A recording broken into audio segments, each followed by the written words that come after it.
This is my review on the Siege of Paris DLC update for Assassin's Creed Valhalla. So recently Siege of Paris came out, and obviously this brings us to Francia or France, where we follow a story of how we're going to eventually siege Paris, as you can guess by the name.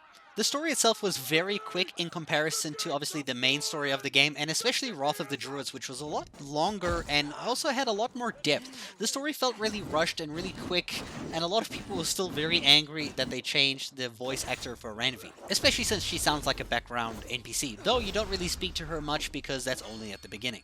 I feel like there are a lot of loose connections with the story, like a few things that just are rushed in a sense that it doesn't really make sense, like, one thing leads to another. It feels like they had all the plot points that they wanted to make, but they didn't really tell enough of the story in between to make them make sense, if that like, it just feels like something is missing, and that's why I give the story the word lackluster.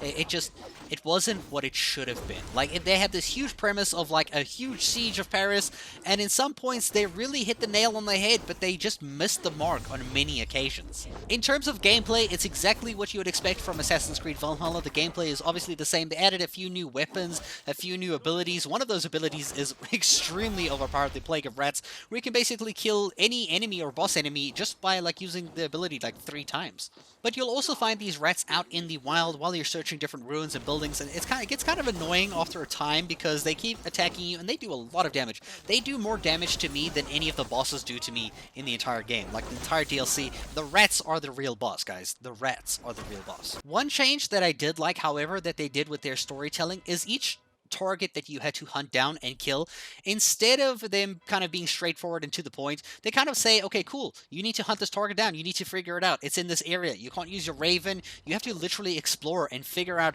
okay, what am I gonna do? You read a note on the floor that says, here, they left this entrance open here, and you're like, okay. So it kind of feels more, you feel more in the game. You feel immersed as your assassin role. Okay, cool. I gotta get here, get this, find a key for this, explore here. Who can I talk to get this? Like, it felt really cool in the sense that they did that. I really liked how they did that. I wish they did that for, like, Wrath of the Druids and more in the main game, because that was a really great way of allowing me to explore my options and assassinate a target, rather than just, okay, cool, the target's in the village there, do what you normally do with the 1,000 villages that you did previously, just run in, kill everybody, and kill the target, and you're done. No, this time you had to think. You had to figure out how to get to your target because the door is locked.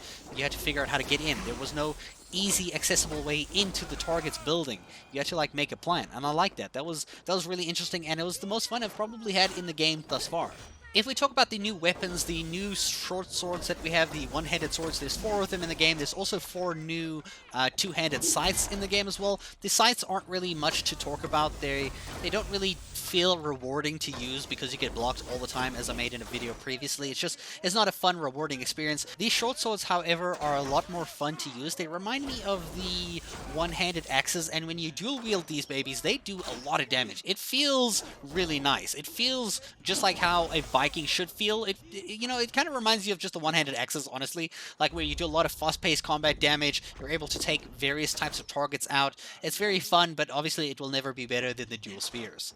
Overall, this review is kind of quick and short and to the point because this update is really short and to the point as well. The main question I ask myself here is the DLC fun? Was it fun? I think it was really rushed and really quick, and I basically finished it in like 2 days. It really wasn't a lot to do. I can't say it felt really rewarding to finish the story. It kind of just ends really abruptly, and it's just like, okay, I guess that's it then, like, it feels like Wrath of the Druids hit the nail on the head way better than this one did.